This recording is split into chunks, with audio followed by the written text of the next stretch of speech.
Good morning students, SKLGD online education में आपका स्वागत है। आज हम सीएसएस विड्थ एंड हाइट के बारे में डिस्कस करेंगे कि कैसे हम सीएसएस हाइट और विड्थ का यूज करते हैं।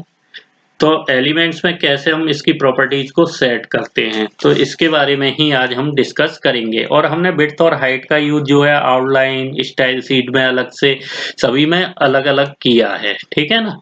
तो सबसे पहले हम बात करते हैं CSS width and height. The width and height of CSS properties set the width या height of an element. कैसे हम कंटेंट एरिया या बॉक्स में इस प्रॉपर्टीज को डिफाइन करते हैं, ठीक है ना। इसकी जो वैलिड वैल्यूज होती हैं जैसे लेंथ, परसेंटेज, ऑटो, आप खुद जानते हो, ये हम स्टार्टिंग से ही पढ़ते जा रहे हैं, ठीक है ना, रीड करते जा रहे हैं ऑलरेडी।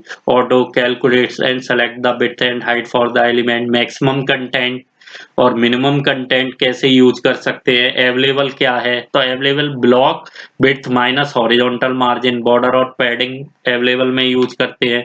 इसके अलावा हमारा फिट कंटेंट है जो लार्जर मीडियम बताता है, कैसे हम स्मॉलर प्रेफर करते हैं विड्थ में और वो अवेलेबल रहते हैं। एक और नोट है, जो हम width and height attribute set करते हैं, area inside the padding, border colour, border में भी इसका यूज करते हैं, मार्जिन में भी इसका यूज करते हैं, लेकिन हम उन्हें यहाँ इंक्लूड नहीं करेंगे। क्या करेंगे? इंक्लूड नहीं करेंगे, अलग से करने की कोशिश करेंगे। मान के चलो मेरे पास एक एग्जांपल है जहां मैंने एलिमेंट्स का यूज किया है और आपको ये दिखाई भी दे रहा होगा, जो एलिमेंट्स मैंने यहाँ पे यूज किए हैं वो डिव के लिए किए हैं। किसके लिए यूज कर रहा हूँ? डिव, ठीक है ना। तो hash dash element 1, hash dash element 2, hash dash element 3, hash dash element 4। और ये सब मैंने पहले भी बताया है। पिक्सल हम वैल्यूज के लिए यूज करते हैं, ईएन किसके लिए करते हैं? Percentage, auto, maximum content, minimum content, available, fit content. तो ये सारी कंडीशंस मैं ऑलरेडी पहले भी बता चुका हूँ, ठीक है ना। तो चलो इसकी कोडिंग करने की कोशिश करते हैं। इसकी कोडिंग हम कैसे करेंगे? सबसे पहला क्वेश्चन है कोडिंग करना, ठीक। व्यू पे गए, व्यू पे हमने सिंटैक्स HTML की कोडिंग और इंटरनल स्टाइल शीट का ही हम इसमें यूज कर रहे हैं। तो HTML, अब हम किसके लिए? Height and width, HEIGHT, height and width के बारे में डिस्कस कर रहे हैं, तो हाइट एंड विड्थ का ही डिस्कस करेंगे, ठीक। उसके बाद मैंने यहाँ पे स्टाइल लेंगे, क्योंकि हम किसके लिए कर रहे हैं? ये इंटरनल स्टाइल शीट्स में कर रहे हैं। स्टाइल लेने के बाद मैंने सपोज करो स्टाइल टाइप डिव, ठीक है, डिव का यूज किया फिर से। और डिव एक अच्छा एट्रीब्यूट है, क्योंकि ये सारी चीजें बॉक्स में आ जाए तो ज्यादा अच्छा लगता है देखने में, है ना। अब मैंने विड्थ के लिए सबसे पहले मैंने क्या है, एक वैल्यू ले ली पिक्सल्स में, और पिक्सल आप जानते ही हो कैसे लेते हैं, ठीक है, वैल्यूज पिक्सल में। बैकग्राउंड में भी इसके बैकग्राउंड भी यूज कर सकते हैं, है ना, केवल बैकग्राउंड, ठीक। क्योंकि अगर हमने बैकग्राउंड कलर दिया तो बैकग्राउंड कलर में भी हो सकता है पूरे पेज पे आ जाए, तो इसके लिए हम बैकग्राउंड का यूज करते हैं। और बैकग्राउंड मैंने येलो ही लिया, ठीक है ना। येलो ही बैकग्राउंड ज्यादा बेटर रहता है, क्योंकि इसमें टेक्स्ट आसानी से हमें दिखाई देता है, ठीक। हमने अब इसमें पैडिंग का भी यूज कर सकते हैं, ठीक। पैडिंग में भी मैंने कोई वैल्यू दे दी 30px के लगभग, ठीक है ना, 30px। तो पैडिंग लिखने के बाद अब मार्जिन मैंने 0 दे दिया, मार्जिन हम दे ही नहीं रहे इसमें, ठीक। मार्जिन, ये देखो मार्जिन आ गया, यहाँ पे मार्जिन मैंने 0 और ऑटो का यूज किया है। किसका यूज किया है? ऑटो, ठीक है, ऑटो का यूज किया। ये मेरा फिनिश हो गया। अब मैंने क्या है, डिवीजन में एक वर्ड लिखा, ठीक। सबसे अच्छा है DIV लिखो और उसी वर्ड के ऊपर हम पूरा फोकस कर सकते हैं इसमें, ठीक है ना। DIV लिखने के बाद मैंने पूरी एक लाइन लिख दी, उसी लाइन को लिखते हैं हम हाइपर टेक्स्ट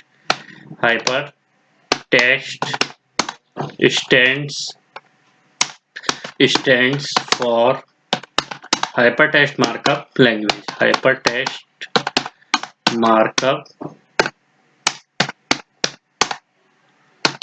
लैंग्वेज, ठीक है। ये मैंने कोडिंग यहाँ पे फिनिश कर दी। इस फाइल को मैं सेव करूंगा, सेव एज या सेव ही करेंगे, ठीक है। सेव करेंगे तो कहाँ सेव करनी है? तो वहीं ले जाते हैं जहाँ पे हम पहले भी अपनी फाइल सेव कर रहे थे, ठीक है ना। CSS हाइट एंड विड्थ की बात कर रहे हैं, तो हाइट एंड विड्थ पे क्लिक किया और मैंने इसका नाम लिखा आकाशी.html के नाम से ये फाइल मैंने सेव कर ली। ठीक, सेव करने के बाद अब हम इसके आउटपुट को चेक करेंगे कि इसके आउटपुट क्या आ रहा है। देखो,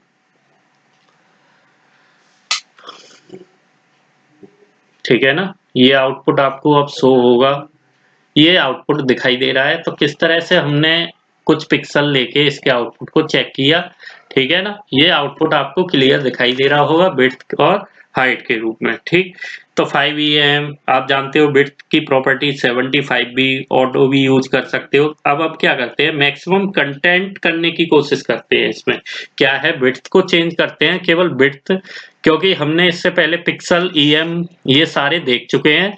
तो अब हम इसमें विड्थ जो है, मैक्सिमम कंटेंट और मिनिमम कंटेंट की बात करेंगे केवल। ठीक है, मैक्स कंटेंट, ठीक है, कंटेंट, ये विड्थ कैसी होती है, ठीक है ना, इस विड्थ को हम चेक करते हैं। ओके, इस फाइल को मैंने फिर से सेव किया, इस फाइल को हम अदर नेम से सेव करेंगे, ठीक है ना। तो सेव करने के लिए जैसे ग्रीन डॉट html के नाम से इस फाइल को मैंने सेव कर दिया।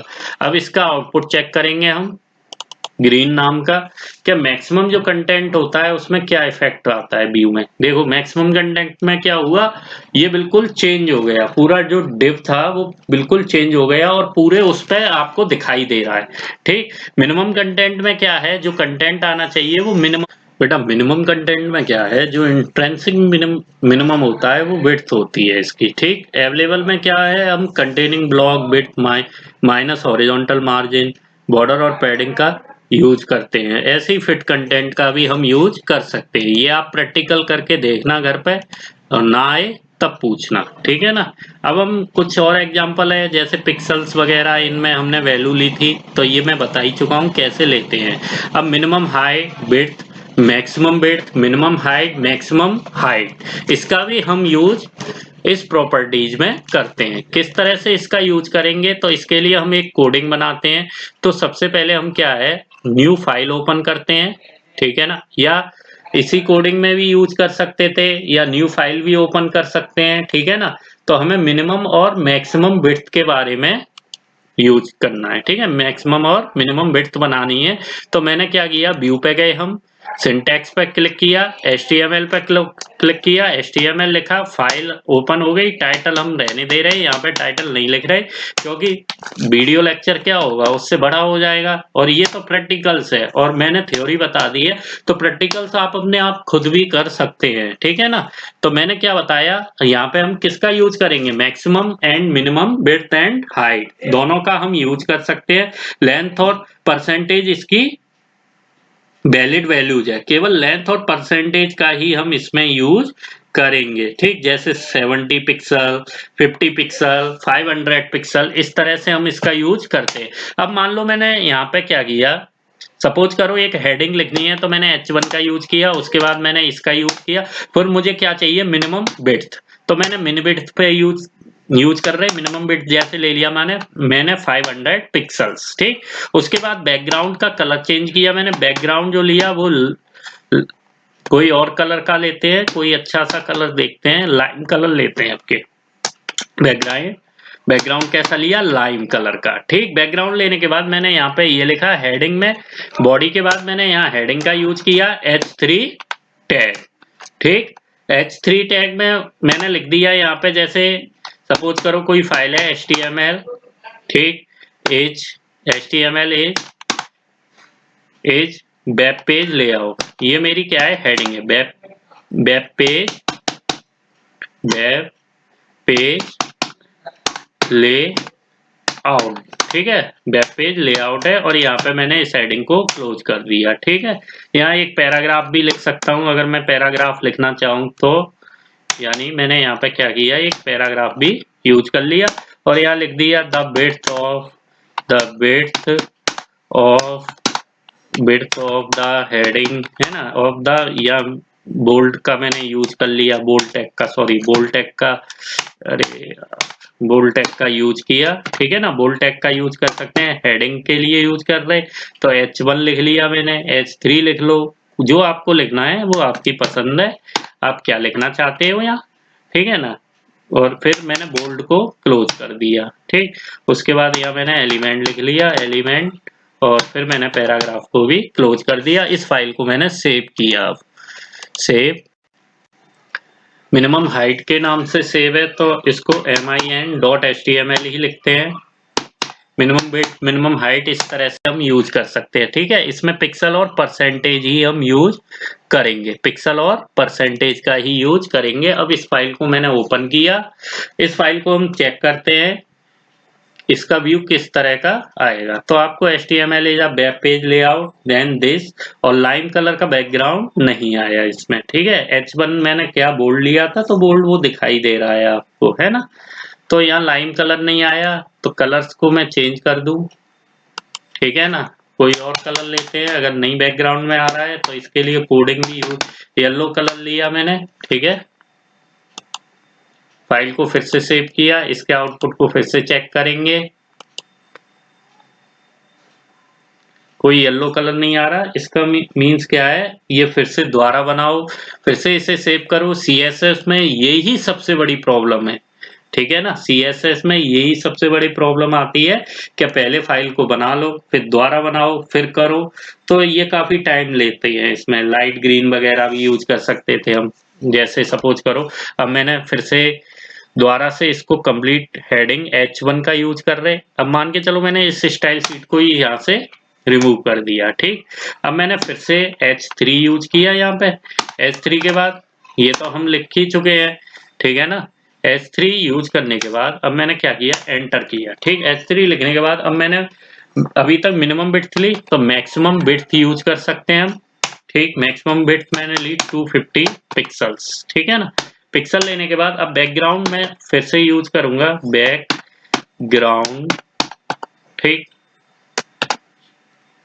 बैकग्राउंड में मैंने लाइट ग्रीन लिया, LIGHT ग्रीन। थोड़ी भी गलती हुई तो पूरा गलत हो जाता है, ये सबसे बड़ी प्रॉब्लम इसमें ये ही है, ठीक है ना। इस फाइल को मैंने फिर से सेव किया। इस फाइल को मैंने मैक्सिमम के नाम से सेव किया, maximum.html, और इस फाइल को सेव कर दिया। अब हम इसके आउटपुट को चेक करेंगे क्या इफेक्ट होता है आउटपुट पे, इसका व्यू किस तरह का हमें किस तरीके का दिखाई देगा। तो यहाँ पे देखो लाइट ग्रीन आ गया। मैंने पहले ही बताया था कि हमें फाइल क्या है, दूसरे नाम से जब सेव करते हैं तब हमें ये आउटपुट CSS में दिखाई देते हैं, ठीक है ना। अगर उसी नेम सेम नेम से ज्यादातर सेव करेंगे तो जो बैकग्राउंड है वो इसमें कम वर्क करता है, इस मैटर में, ठीक है ना। इस मैटर में बैकग्राउंड थोड़ा कम वर्क करेगा। तो इसी तरह से आप मिनिमम हाइट और मैक्सिमम हाइट का भी यूज कर सकते हैं, ठीक है ना। तो ये था हमारा आउटलाइन के बारे में। तो आउटलाइन को हम इस तरह से यूज कर सकते हैं, और इसमें ओवरफ्लो भी यूज कर सकते हैं। एक और कोड होता है इसमें, ओवरफ्लो। ओवरफ्लो के लिए भी हम यूज कर सकते हैं, ओवरफ्लो को हिडन कर सकते हैं। तो वहां पे जब हम ओवरफ्लो को हिडन करना चाहें तो ये भी हम सारी चीजें कर सकते हैं। ओके, तो ये हमारी कोडिंग थी। Thank you very much. आज का लेक्चर यहीं फिनिश करते हैं, और इसके प्रैक्टिकल्स को करने की कोशिश जरूर करना घर पर, तभी ये समझ में आएगा। और अगर नहीं करोगे प्रैक्टिकल तो ये चीजें तुम्हें समझ में नहीं आएंगी, ये टैग या एलिमेंट समझ में नहीं आएंगे।